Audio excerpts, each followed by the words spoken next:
بھائی میں سمجھ سکتی ہوں، پلیز تھوڑی دیر برداشت کر لیں، پلیز میری خاطر۔ اوکے نو پرابلم، مزمل نے ایک جینٹل مین کی طرح جواب دیا اور چل دیا۔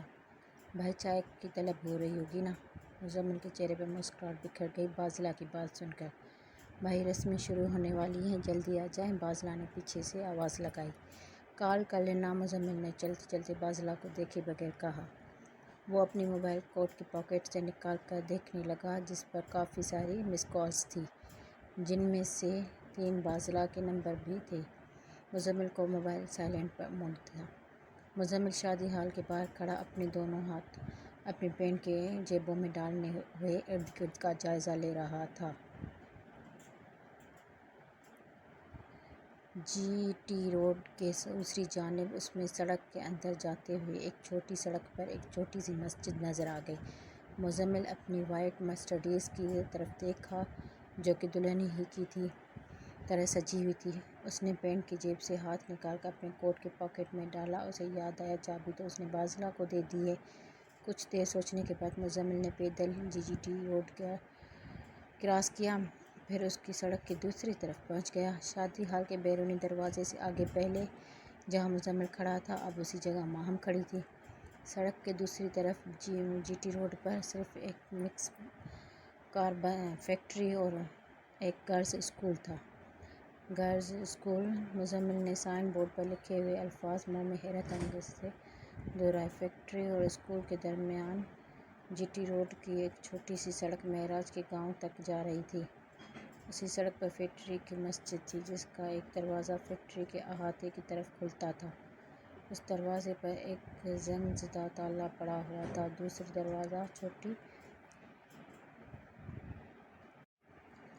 دروازہ چھوٹی سڑک کی طرف تھا۔ مسجد کے اسی دروازے کے سامنے اسکول کے پیچھے سے ایک مخروطی چھتوں والا 2 منزلہ مکان تھا جس کے دروازے اور کھڑکیاں پرانی طرز کی تھیں۔ کھڑکیوں پر پیچھے لوہے کی سلاخیں اور آگے لکڑی کے تختے تھے۔ مسجد کے اسی دروازے کے ساتھ عاقل دواخانہ، اس کے ساتھ حکیم عاقل انصاری کا گھر۔ فیکٹری کے پیچھے 8-10 گھر اور بھی تھے۔ اس کے برعکس جس طرح ملن شادی ہال تھا اسی طرح کافی رونق تھی۔ شادی ہال کے آجو باجو بہت سی دکانیں تھیں۔ مسجد کے اندر داخل ہو گیا۔ ماہم وہیں کھڑی تھی، وہی اندر جاتے ہوئے دیکھ رہی تھی۔ تم یہاں کیا کر رہی ہو؟ اشال نے ایک دم سے کہا۔ میں یہاں وہ اندر گھٹن سی محسوس ہو رہی تھی اس لیے خواری کے لیے یہاں آ گئے ہیں۔ ماہم نے بے تیزی نکالتے ہوئے وجہ بتائی۔ کھانے سے پیٹ بھرتا ہے، ہوا سے نہیں۔ چلو میرے ساتھ کھانا کھاؤ، جلدی کرو ورنہ شادی کی رسمیں شروع ہو جائیں گی، اشال نے حکیمانہ انداز میں کہا۔ مجھے بھوک نہیں، میرے سر میں بھی درد ہے، ماہم نے بوجھل ہو کر جواب دیا۔ وہ اشال سے جان چھڑانا چاہتی تھی۔ تم ایسا کرو اندر جاؤ، میں دوائی کھا کر آتی ہوں، ماہم نے اپنے گھر کی طرف جاتے ہوئے کہا۔ اشال نے اس کی کلائی پکڑی اور تشویشی انداز میں بولی، واہ جی واہ ماہم چودھری، یہ سر درد والے سمپٹمز میرے نہیں ہیں۔ اندر کی بات بتاؤ۔ اندر کی بات؟ تم بھی کمال کرتی ہو، تم جاؤ میں آتی ہوں۔ ماہم نے اپنی کلائی الفت سے چھڑوائی اور محبت سے اشال کے رخسار پر اپنا دایاں ہاتھ رکھا۔ اشال کچھ سوچتے ہوئے ہال کے اندر چلی گئی اور ماہم اپنے گھر کی طرف۔ مزمل ظہر کی نماز سے فارغ ہوا تو مسجد اور گرد نواح کا جائزہ لینے لگا۔ اس نے فیکٹری کے احاطے میں کھلنے والے دروازے کو غور سے دیکھا جس پر تالا لگا ہوا تھا۔ صاحب تم کیا دیکھ رہے ہو؟ یہ لو چائے پیو۔ غلام خان نے چائے والی ٹرے ہاتھ سے بنی شیلف پر رکھ دی، پھر سے کہنے لگا، تم چائے پیو، وضو کر کے آتا ہوں۔ مزمل نے کچھ عجیب سی نظروں سے گلاب کو دیکھا جو سیکورٹی گارڈ کی یونیفارم میں تھا۔ مزمل نے چائے تب کپوں میں ڈالی جب گلاب وضو کر کے لوٹا۔ گلاب نے مزمل کی طرف دیکھ کر کہا، صاحب ہم سامنے والے اسکول میں سیکورٹی گارڈ ہیں، چائے ہیڈ ماسٹر محمود صاحب کے گھر سے آئی ہے، ہم کو معلوم ہے تم بارات کے ساتھ آیا ہے، کھانا کھاتے ہوئے ہم نے دیکھا تھا تمہیں۔ گلاب نے اچھی خاصی تفصیل مزمل کو دے دی تھی جو چائے پینے کے لیے کافی تھا۔ مزمل نے چائے کا پہلا گھونٹ لیا، ویری نائس، یہ تیسرا کپ کس کے لیے ہے؟ مزمل نے چائے کی تعریف کے ساتھ ٹرے میں پڑے تیسرے کپ سے متعلق پوچھا۔ اچھا حکیم صاحب کے لیے، گلاب نے چائے کا گھونٹ بھرتے ہوئے بتایا۔ حکیم صاحب جنہوں نے بنش بیٹی کا نکاح پڑھوایا تھا؟ اچھا وہ مولوی صاحب؟ وہ مولوی نہیں، وہ تو حکیم ہے، اس مسجد کا مولوی تنخواہ نہ ملنے کی وجہ سے یہاں سے چلا گیا۔ حکیم صاحب جماعت بھی کروا دیتا ہے، نکاح بھی پڑھوا دیتا ہے، پیسے بھی نہیں لیتا۔ گلاب نے چائے کا کپ ٹرے میں رکھتے ہوئے اپنی بات پوری کی۔ یہ فیکٹری کیوں بند ہے؟ مزمل نے چائے کا آخری گھونٹ پیتے ہوئے سوال کیا۔ سیٹ کا مرنے کے بعد اس کے بچوں نے فیکٹری چلانے کے بجائے جائیداد کی تقسیم پر جھگڑا شروع کر دیا۔ اس فیکٹری کی عدالت میں کیس چل رہا ہے اور پہلے اس فیکٹری میں سیکیورٹی گارڈ تھا۔ صاحب اذان کا وقت ہو گیا ہے، گلاب نے اٹھتے ہوئے کہا۔ پھر وہ مسجد کے اندر چلا گیا، اذان پڑھنا شروع کر دی۔ اذان کے دوران ہی حکیم صاحب مسجد میں داخل ہوئے۔ مزمل کی طرف دیکھا تو پہنے ہوئے بھوری رنگت والا ایک نوجوان صف پر بیٹھا ہے۔ اذان کے تھوڑی دیر بعد گلاب باہر صحن میں آیا۔ حکیم صاحب اندر یا باہر؟ گلاب نے حکیم صاحب سے پوچھا۔ باہر ہی ٹھیک ہے، کیونکہ مزمل بھائی صاحب، گلاب یہاں مصلی لے آؤ۔ حکیم صاحب نے دسمبر کی دھوپ کی قدر کی ہے۔ آپ میرا نام کیسے جانتے؟ مزمل نے حیرانی سے پوچھا۔ بیگ صاحب بڑے آدمی سے پہلے اس کا چرچا پہنچ جاتا ہے۔ آپ باسط کے سیٹ ہو، 2 فیکٹریوں کے مالک ہیں، ماڈل ٹاؤن لاہور میں رہتے ہو۔ حکیم صاحب جماعت کا وقت ہو گیا ہے، مہتاب نے اقامت حکیم صاحب جماعت کا وقت ہو گیا ہے، مہتاب نے اقامت کہی اور حکیم صاحب نے جماعت کروائی۔ 3 افراد نے باجماعت نماز ادا کی۔ گلاب نے دعا مانگی اور مسجد جاتے ہوئے کہا، حکیم صاحب تمہاری چائے تھرماس میں ہے، یاد سے پی لینا۔ حکیم صاحب کی چائے پینے کے دوران مزمل سے باتوں میں مشغول رہے۔ مزمل نے باتوں کے دوران اپنے موبائل کو دیکھا جس پر باذلہ کی کافی مس کالز تھی۔ مجھے اجازت دیں۔ مزمل نے حکیم صاحب سے اجازت لی، باذلہ کو رنگ بیک کی۔ وہ بات کرتے کرتے مسجد سے نکلا۔ جب وہ مسجد کی سیڑھیاں اتر رہا تھا تو اس کی نظر سامنے والے گھر کی دوسری منزل پر پڑی۔ ماہم چودھری لوہے کی سلاخوں کے پیچھے کھڑکی پر کھڑی ہوئی اس کو دیکھ رہی تھی۔ دونوں کی نظروں نے لمحوں میں صدیوں کا سفر طے کر لیا تھا۔ ماہم کھڑکی سے پیچھے ہٹ گئی اور مزمل شادی ہال کی طرف بڑھ گیا۔ صرف ایک نظر ان دونوں کے ایک دوسرے کو دیکھا تھا۔ یہ ماہم کہاں مر گئی؟ شال سیڑھیاں اٹھا اٹھا کر ادھر ادھر دیکھ رہی تھی۔ اس نے ماہم کو کال بھی کی تھی جس کا کوئی فائدہ نہیں ہوا، وہ اس لیے کہ ماہم کا موبائل اس کی چھوٹی بہن مومنہ کے پاس تھا۔ دلہن کی سہیلیوں نے باسط کو گھٹنا ایک چنری سے باندھا ہوا تھا۔ سب رسموں کا ستارہ شمائل پیش تھی۔ مزمل ہال میں داخل ہوا۔ باذلہ نے دیکھا تو مزمل کی طرف لپکی۔ مزمل بھائی، یہ رسمیں تو ہمیں کنگال کر دیں گی۔ باذلہ نے جلدی سے اپنا دکھڑا سنا دیا۔ ان کی لیڈر کون ہے؟ مزمل نے باذلہ کے کان میں ہولے سے پوچھا۔ باذلہ نے شمائل کی طرف اشارہ کرتے ہوئے بتایا، جس نے ریڈ چولی پہنی ہے، سر پر جوڑا بنایا ہے۔ کمینیوں، دودھ پلائی کی طرح 10 پر ہی راضی مت ہو جانا، اس بار پورے 20,000 لینے ہیں۔ شمائل نے اپنا ارادہ بتایا۔ مزمل لڑکیوں کی طرف چل پڑا۔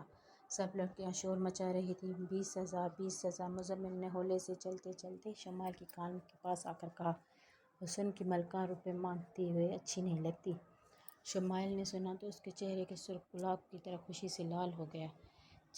تعریف کا جادو سر چڑھ کر بولا۔ شمائل کو بار بار مزمل کے الفاظ سنائی دے رہے تھے۔ تعریفی جملوں نے چہرے پر تو اثر کیا تھا، ساتھ ساتھ شمائل کی زبان بھی بند کر دی۔ اب اس کی آنکھیں مزمل پر ہی مرکوز تھیں، وہ زبان کا کام آنکھوں سے لے رہی تھی۔ یہ بالکل ایسا ہی تھا جیسے میدان جنگ میں دشمن فوج کی رانی کو قتل کر دیا جائے۔ اب مزمل باسط کے پاس کھڑا تھا۔ اس نے سب لڑکیوں کی طرف ایک نظر ڈالی، پھر مسکراتے ہوئے کہنے لگا، دیکھیں جی، جس طرح خوشبو کی جگہ بدبو نہیں لی سکتی، اخلاق کی جگہ بداخلاقی نہیں ہو سکتی، بالکل اسی طرح محبت کی جگہ دولت کبھی نہیں لے سکتی۔ آپ لوگوں نے باسط کو محبت سے خرید لیا ہے، اس کی بارات کو آپ لوگوں نے اتنا پیار دیا ہے، اس کی بارات کے ساتھ آیا ہوا ہر فرد اس الفت کا ساری زندگی یاد رکھے گا۔ آپ کے خلوص، آپ کی محبت، مہمان نوازی کی قیمت تو ادا نہیں کی جا سکتی۔ ہم تو آپ کی محبتوں کا قرض اتار نہیں سکتے، کیوں مس، میں نے ٹھیک کہا نا؟ مزمل نے انگلی سے اشارے سے تقریر کے آخر میں شمائل کو ایک بار پھر مخاطب کیا۔ شمائل پر دوسری ضرب لگی۔ رانی کے غرور کو تعریف کی تلوار نے خیالوں کی وادی میں ہمیشہ ہمیشہ کے لیے موت کی نیند سلا دیا۔ جی جی، آپ سرخ چولی والی۔ مزمل نے موبائل کا بھی دور کیا۔ ماہم بھی حال میں دبے پاؤں آ پہنچی۔ وہ آ کر اشال کے بغل میں کھڑی ہو گئی۔ شمائل گھر میں گمسم آگے بڑھی اور اپنی سہیلیوں کے پیچھے ہٹاتے ہوئے ہاتھ باسط کی طرف قدموں کے پاس بیٹھی، پھر وہ چنری کھول کر کھڑی ہو گئی۔ شمائل نے وہ چنری مزمل کو ایسے پیش کی جیسے ہتھیار ڈال جاتے ہیں۔ چنری دیتے ہوئے شمائل نے جان بوجھ کر مزمل کے ہاتھ کو مس کیا۔ دونوں کے ہاتھوں کے اوپر چنری تھی، اس لیے کسی کو نہ دیکھنے کا تو سوال ہی پیدا نہ ہوتا تھا۔ البتہ شمائل کا یہ یو ٹرن سب نے دیکھا اور بھی نیٹ بھی کیا۔ ابو کی چھٹی سے طاہرہ نے دانت پیستے ہوئے منہ میں کہا، شیطان نہ ہو۔ ایک کونے سے دلہن کی سہیلی بولی۔ اشال نے سین سے نظر ہٹائی تو اپنے بغل میں ماہم کو پایا۔ اس نے ساری کہانی پر تبصرہ کرنے کے بجائے خالی اسی سین پر اپنی رائے دی۔ تیرے ہونے والے نند کو تو میرے ریلیٹیو نے کلین بورڈ کر دیا ہے۔ اشال کے پورے جملے میں صرف ماہم کو تیری ہونے کا نند یاد رہا۔ ماہم محبت کا معراج کا راستہ چھوڑ کر معراج کے گاؤں کی طرف جانے والے راستے پر کھڑی تھی، جس کی منزل شمائل کو بڑا بھائی چودھری شمو تھا۔ رخصتی کا وقت آ پہنچا۔ بینش نے خوشی کے ساتھ باسط کے حق میں فیصلہ دیا۔ اب وہ اپنے پیا کے گھر جا رہی تھی۔ اس دوران مغرب کی نماز کا وقت ہو گیا۔ مزمل نے بازلہ کو بتایا کہ حال ہی میں نماز والی جگہ پر نماز پڑھ کر آتا ہوں۔ جب وہ نماز پڑھ کر لوٹ رہا تھا، اسی لمحے ماہم نے اپنی سہیلی اشال کی کلائی تھامی واش روم سے لوٹ رہی تھی۔ وہ جلدی جلدی سے رخصتی والی جگہ پر پہنچنا چاہتی تھی۔ کواڑ سے گزرتے ہوئے ٹکر مزمل سے ہو گئی۔ ماہم آگے تھی اور اشال پیچھے۔ ماہم زمین پر گر جاتی اگر مزمل کی مضبوط بازو سے تھام نہ لیتی۔ وہ گرنے سے تو بچ گئی، لیکن اس کے دائیں ہاتھ کی ساری ہڈی چوریاں ٹوٹ گئیں، جس کی وجہ سے اس کی کلائی پر کافی خراشی آ گئی تھی۔ اشال نے اپنا موبائل نکالا۔ مزمل کی بازو کے سہارے ماہم لٹکی ہوئی تھی۔ دونوں نے ایک دوسرے کے قریب سے جی بھر کے دیکھا۔ اشال نے دونوں کو کیمرے کی آنکھیں دیکھ رہی تھی۔ چند منٹ کے بعد اشال ہی بولی، مزمل تھینکس، دراصل غلطی ہماری تھی۔ تم کون ہو؟ پہلے بھی تم نے مجھے ایسے بلایا تھا جیسے جانتی ہو۔ جانتی تو ہوں، وہ بھی بچپن سے۔ خیر چھوڑو وہ باتیں۔ میں اشال انصاری، یہ میری دوست ماہم چودھری۔ ماہم کو اشال کی باتیں سن کر ہوش آیا۔ وہ تو مزمل کی باہوں میں ہے۔ اس نے جلدی سے اپنی ہری فراک اور چوڑی دار پاجامہ درست کیا اور شرماتے ہوئے آگے کی طرف بڑھ گئی۔ مزمل نے آگے بڑھتے ہی ماہم کو دور تک جاتے ہوئے دیکھا۔ اس کے بعد مزمل نے ٹوٹی ہوئی چوڑیوں کے ٹکڑے اٹھائے اور انہیں رومال میں رکھا اور چل دیا۔ وہ نظر نہیں آ رہا۔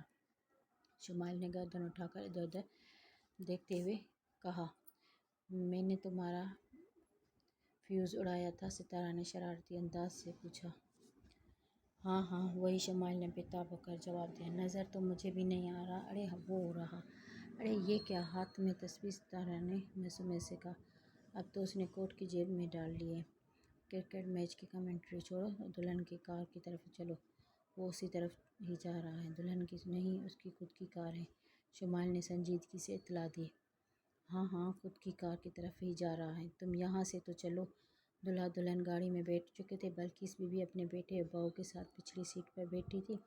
مزمل بیگ کا دوسرا ڈرائیور حنیف سفید مرسڈیز ملن شادی ہال کے سامنے لے آیا تھا۔ بازلہ اور حنیف باہر کھڑے ہوئے مزمل کا انتظار کر رہے تھے۔ جیسے ہی مزمل آیا تو حنیف نے دروازہ کھولا۔ مزمل کار میں بیٹھنے لگا۔ اسی سمے اس کی سیڑھیوں سے اوپر شادی ہال میں سے دروازے سے کچھ آگے ماہم کھڑی ہوئی نظر آئی۔ ماہم کا بایاں ہاتھ اس کی دائیں کلائی پر تھا، جس کی چند خراشیں آئی تھیں۔ ماہم کی بھوری بلی جیسی آنکھیں اداس تھیں۔ اس کے برعکس شمائل کی آنکھوں میں چمک تھی۔ اشال نے ایک نظر ماہم کو دیکھا، پھر شمائل پہ نظر ڈالی اور آخر میں کار ڈرائیو کرتے ہوئے مزمل کو دیکھا۔ کار اشال کے پاس سے گزر گئی تھی۔